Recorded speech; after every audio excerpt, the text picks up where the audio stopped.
I'm Lericia Harris. I have something in my pocket that belongs across my face. And this is part one of my story surrounding the history of Girl Scouts here in the Metro.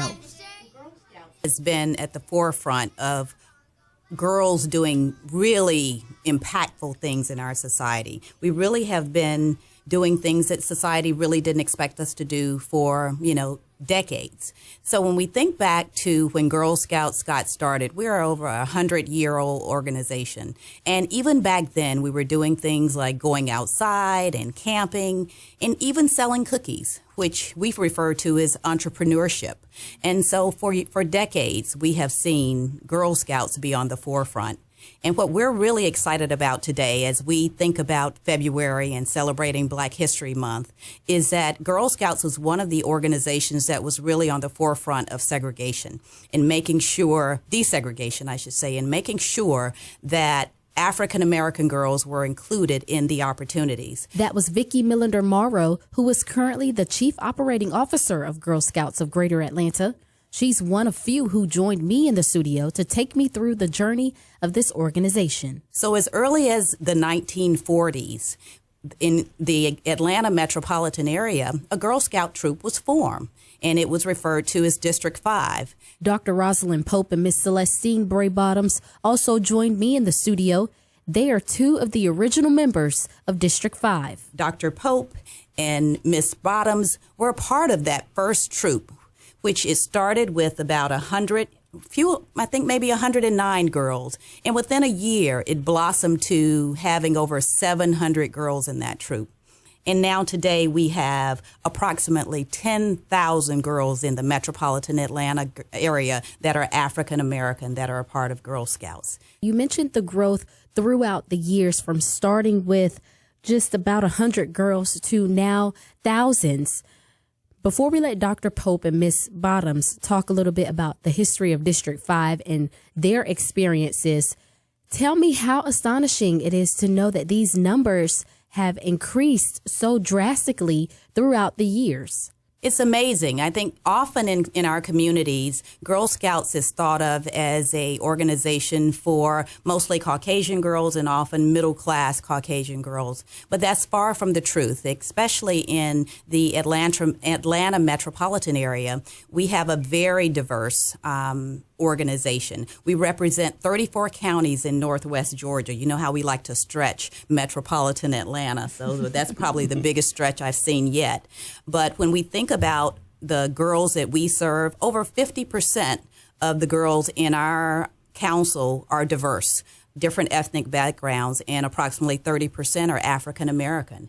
And we continue to do phenomenal things. I mentioned the start of camping and giving girls a wonderful experience outdoors where they overcome fears and their challenges, and so they're excited about what they can do. We talked about entrepreneurship, and so our cookie program is the biggest girl-led business in the world. And so what we see, though, in addition to the cookies, which everybody loves, is that girls usually use the profits from the cookie sale to travel. And it's amazing when we think about many African-American girls are really in their community and maybe don't have an opportunity to see the world. Through getting involved with Girl Scouts, they have the opportunity, I should say, to earn money to travel and experience the world. And now we've migrated on to new programs such as STEM, science, technology, engineering, and math, where minorities are really underrepresented, and specifically African American females. I was an engineering grad 30 years ago, and I was the only female in my class. And we want to see opportunities where more and more African American girls have opportunities in STEM fields. And last but not least, we are focusing now on leadership opportunities and giving more and more girls the tools that they need to be great leaders in our society. Dr. Roslyn Pope and Miss Celestine Bray Bottoms, they're also in the studio with me, and they are two of the original members of District 5. Dr. Pope, Miss Bottoms, tell me a little bit about the history of District 5, which is the first African-American Girl Scout troop in the metro Atlanta area, and tell us about your experiences. I'm Roslyn Pope, and I want to first pay tribute to the leaders who formed the first Black American Girl Scout troop. Without them, we wouldn't be here. And every year we celebrate the birthday of Phyllis Dews, who at 93, I think, is still with us. And we just... Amazing. Yeah, it is amazing. She comes out for her parties. And we pay tribute to her, not just Girl Scouts, but for the work that she's done in the entire community. But as far as Girl Scouting goes, I think without the foundation that we received in Girl Scouting, learning the laws, I was looking this morning at the laws, and you can pull up anything now on the internet, and they've changed. They're no longer Girl Scout laws. There's a Girl Scout law, and I thought that was interesting. But in our time, we learned the laws, and the ones that we learned had been formulated in 1920. And didn't change again until 1960, I think. But just having that foundation of how you should live and what should be important to you and how you should treat other people, those things were very foundational for us. When we were senior Girl Scouts, most of us from Washington High were friends in that particular Girl Scout troop. We had a very interesting leader whose name was Evelyn Chandler. And one of the things we learned at Girl Scout meetings was how to care for children, because she had a lot of little rugrats around. Thousands of them. So it was always very interesting when we had meetings at her house that, we were babysitting at the same time. But so I think back on the leaders and really want to honor them and their influence. I loved going to Camp J.K. Orr in the summers and learning to swim and how to fold the flag and how to build the fire and how to do different crafts. I mean, I learned so much from those adventures. And probably the most important camping experience I had was in 1953. I was selected to go to the National Encampment for Girl Scouts in Cody, Wyoming. There was one girl selected from all 50 states, and I was sent from the state of Georgia. Nice. This is something that was promulgated by the leaders. They recommended me, they did the paperwork, whatever they had to do. I was the one who was chosen to go to Cody, Wyoming for the encampment. The interesting thing was that I was the only black Girl Scout among the 50 who were there. And it was so extraordinary. The girls couldn't believe that Georgia had sent me. Their opinion of Georgia was not very high, and that Georgia would send a black Girl Scout to the encampment was just extraordinary. I made many, many friends. If there was any prejudice or any sort of impetus towards discrimination, it didn't come out. But then we were very young, at 13 and 14. People weren't thinking about hatred as much as they are now at 13 and 14 and 15, unfortunately. Mm-hmm. So that was a tremendously valuable experience for me, and I really thank the Girl Scouts of Atlanta and Georgia for that experience. I was just listening to Ross, a little, as I call her, talk about us then. Someone asked me and said, how did it feel to be in the first black Girl Scout troop in the Southeast? And I said, we weren't black then, we were colored. Then Ross said, no, we were Negro, and we were Negroes then. We're black now, but we were Negroes then. And we didn't even know we were the first. So this is, and as she talked about, Miss Chandler, our leader, was a beautiful woman. She had 1,000 children, and she had one every year, and we kept babysitting. It was a wonderful, wonderful time then. We would all, just about everyone in our troop went to Washington High. We would leave school on Monday. We would go walk up Hunter Street, that's now MLK, to Pascal's restaurant, and we would all go in, and we bought chicken sandwiches for 50 cents. And we would eat our chicken sandwich, then we walk on up to Miss Chandler's house, and the children would run around, and we would babysit, and we did all those things. We earned our badges. It was a wonderful, wonderful time then to grow up, and the children now don't have fun. We had fun then. I'm convinced the children don't have fun anymore like we used to. And we did all these things. We had hay rides. We had this man who had a wagon with a horse, and they filled it up with hay, and we actually went over, and we went all the way over from Miss Chandler's house to Carver High School. And Carver, we only had 3 schools, and we had Washington High and Howard, and they were the academic schools. Carver then was vocational. And we went over there, and we had somebody actually had a ukulele, and we were sitting in the hay and singing and going down the street. And we got over there. We did our hot dogs over the fire. We actually made s'mores.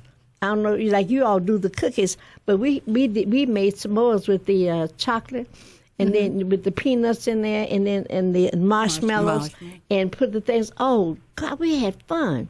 We really had fun, and we sang, and then we came back, and I remember on the way back it rained, and we were all in this hay just as wet as we could be. But we were just singing, riding along. We just had so much fun. But I think Roz and I were very fortunate in that our parents were educated, which was rare for that time, then, black or white. And so I think I was telling Leslie that there was never a time. I think I was born knowing I was going to go to college, knowing I was going to be successful, because that's what we were told and that's what was expected. And we did what was expected. So this was, but Girl Scouting at that time was it was a beautiful experience. We had charm classes. They taught us how to walk. We put books on our head and learned to walk. We learned to sit properly with our feet crossed at the ankles. And we did all of these things. And all the things now that I don't see young girls doing. I don't know if nobody's telling them or what, but all those things came along with Girl Scouting. But we were very fortunate because we got it from home, too. But this was a wonderful time. Being young then was almost as good as it is being old now. So how would you say Girl Scout, being a part of this organization, how would you say it impacted you and shaped you and helped you become the women that you are today, and even helped you in some of the monumental moments that you were a part of in African American history itself outside of Girl Scouts? Well, it was foundational. Without Girl Scouting, we would have had an existence that was well-grounded from our parents. But when you're with other young women and you're all together and you're striving for the same things, you're learning the same things, you're learning the laws, the mottos, and how to do a lot of things that you would not have known had you not been in Girl Scouting. I think it was just so impactful, and I worry now that so many of our young black girls are not involved in Girl Scouting or similar organizations, and there's so much coming in to their lives from outside through the media, and so many things that are not healthful, so many things that are even dangerous, and I worry that there are not organizations like Girl Scouts who can counteract that and bring about the kinds of changes that we want to see in our communities from our young people. And you, Ms. Bottoms, is there anything you'd like to add? I think the Girl Scout helped us to stay grounded. Our parents grounded us, but in being around girls who came on the same environment, and as we were all thinking the same thing, learning, learning to be ladies, and it's very important then to be a lady. And I don't think, being a lady now is not the same thing as being a lady then. But this is, I think it was very impactful, and I think it really helped us to become the people that we are now. We were already heading in that direction, and that just added cement to what we had gotten from home. And we were very fortunate because we brought it from home with us, but many people picked it up along the way. And we're all, we've been very blessed because most of the folk we know are successful. We're very blessed. Yes. Yeah. So this is and that really means a lot. That means a lot, because we were talking in the car about folk that we have known through our lives, and I did mention, but I remember we had a party once, and Maynard Jackson came. And all these people that we grew up with, you know you're old when you ride down the street and the street is named for somebody and you know the nickname. So you know you're old. And this was when Maynard came to a party. Everybody perked up because Maynard was a wonderful dancer. He was a great guy. And every girl knew no such thing as a wallflower when he came.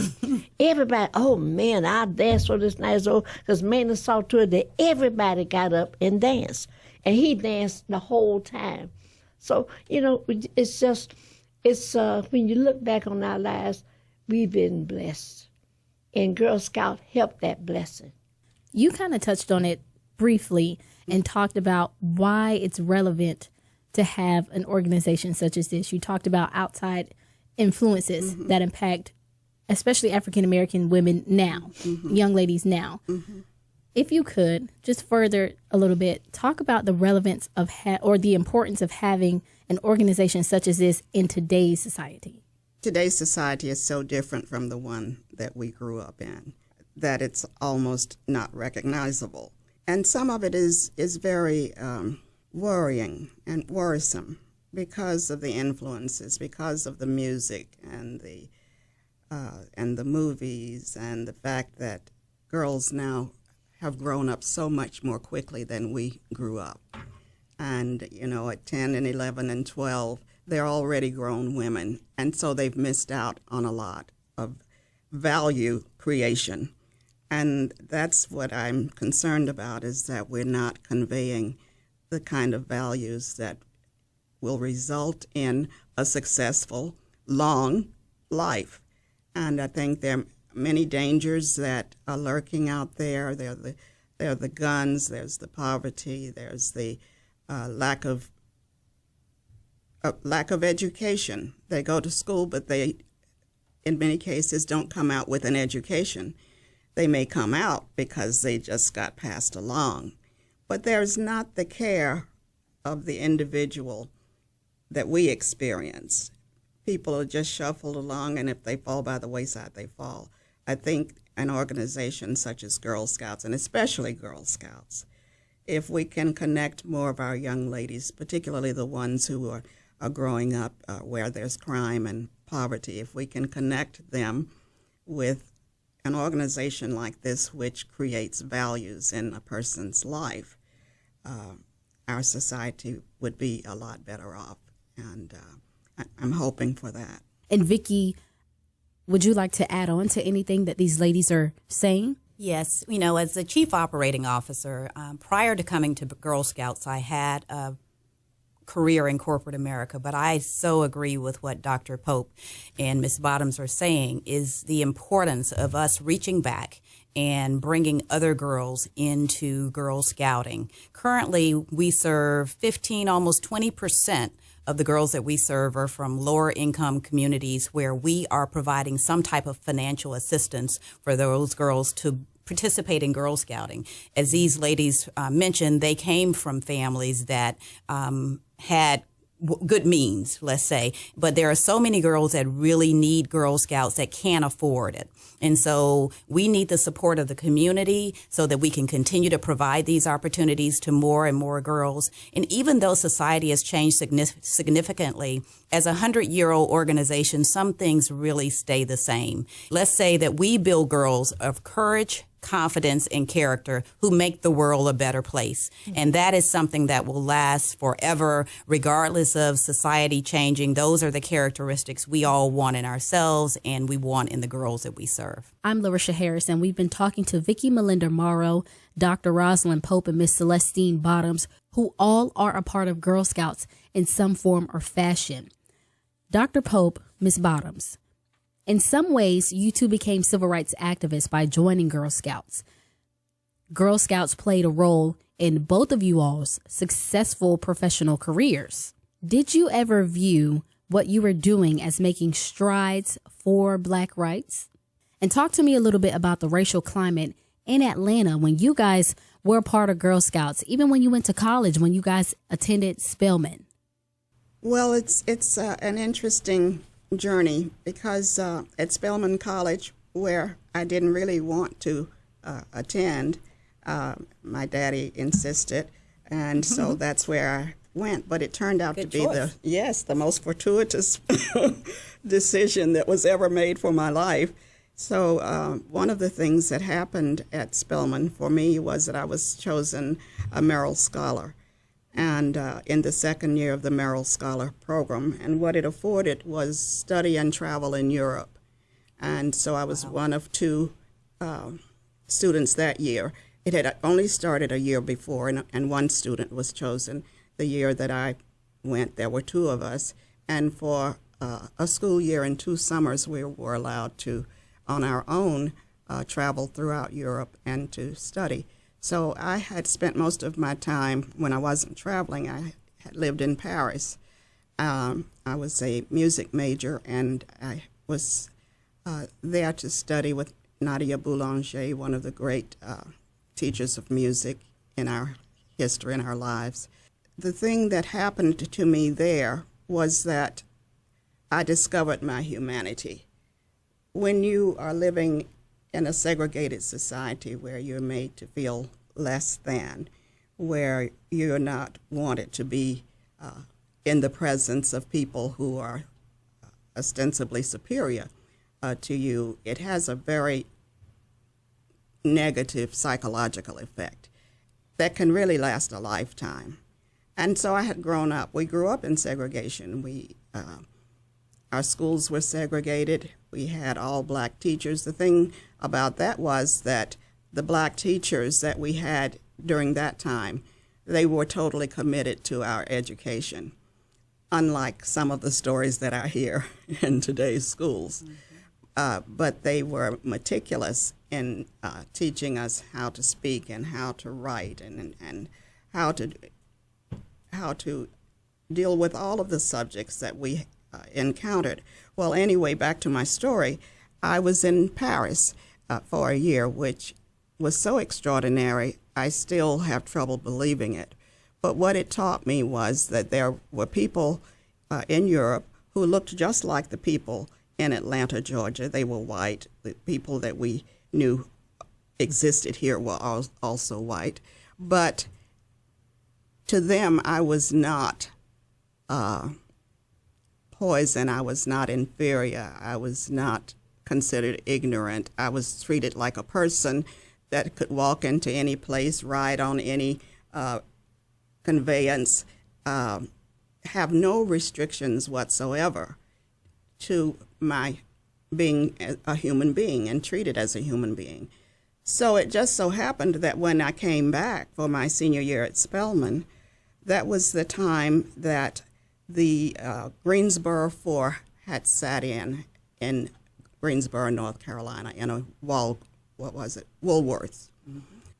The very next day, this was in February of 1960, the very next day, 2 young men from Morehouse, Julian Bond and Lonnie King, talked to me in Yates and Milton, where I was sitting drinking coffee, but I was so miserable because I had been free and now I was back in enslavement. I mean, I was really stressed out. I was sitting there looking for a movement, and when the Greensboro Four broke open that whole realm of direct action, and when Julian and Lonnie began to formulate a movement in Atlanta, I was right there. I had been elected president of the student body at Spelman in absentia, and it turned out that the people who were the leaders of the movement were the president and vice president of the student bodies and one additional person. So there were 6 colleges and 3 people from each of the colleges. That included Atlanta University and the Interdenominational Theological Center as well. So there were 6, and so there were 18 of us, and then 19 with the 2 people who had come up with the idea that we needed to follow Greensboro. Lericia Harris here, and we've been hearing from Dr. Pope about how she made strides for Black rights. In part 2 of my story surrounding the history of this organization, Dr. Pope tells us her contributions. She elaborates on the document she authored that ran in the Atlanta Daily newspapers and called for legal and nonviolent protests against discrimination against African Americans. We hear more from Ms. Bottoms, who tells us about her experience as a school teacher and just experiences during the time of segregation. And also in part 2, we'll hear from a mother-daughter duo who are currently a part of Girl Scouts in the metro Atlanta area. The daughter is a member of the award-winning Girl Scouts robotics team known as RoboTix. We find out more about STEM in this new segment that's being added to Girl Scouts in part 2 of my story. Stay tuned as we dive deeper into the history